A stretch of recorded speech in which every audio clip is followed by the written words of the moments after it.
jour d'aujourd'hui, on ne fait pas assez de choses pour les étudiants, on ne fait pas assez de choses pour nous. Et la situation, avec la situation sanitaire, etc., c'est déjà assez compliqué, plus la réforme du bac, c'est assez lourd pour nous. Et donc c'est aussi une des raisons pour lesquelles on manifeste aujourd'hui. Ce blocus, en tout cas, oui, c'est notre voix. Enfin, de toute façon, c'est la voix des jeunes. Même si il y a beaucoup d'abstention en ce moment, que les jeunes ne votent pas, qu'il y a beaucoup de défiance politique, etc.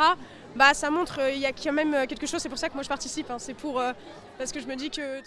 C'est étendu dans plein d'autres facs. On voit des assemblées générales fleurir un petit peu partout. Et là, les lycées ont décidé de rejoindre le mouvement. En effet, ils ne voulaient pas de Le Pen, ils ne voulaient pas de Macron, ils ne voulaient pas d'un second tour aussi dégueulasse, ils ne voulaient pas qu'on leur vole leur avenir 50 plus.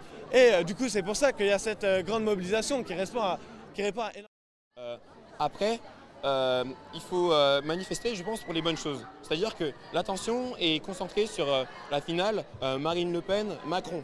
C'est vrai, mais il faut voir plus loin que ça. Parce que si les jeunes ne font que manifester quand c'est trop tard, ou quand il n'y a plus réellement de choix, il n'y a pas d'impact. Il faut faire ça de façon continue. C'est-à-dire qu'il faut tout le temps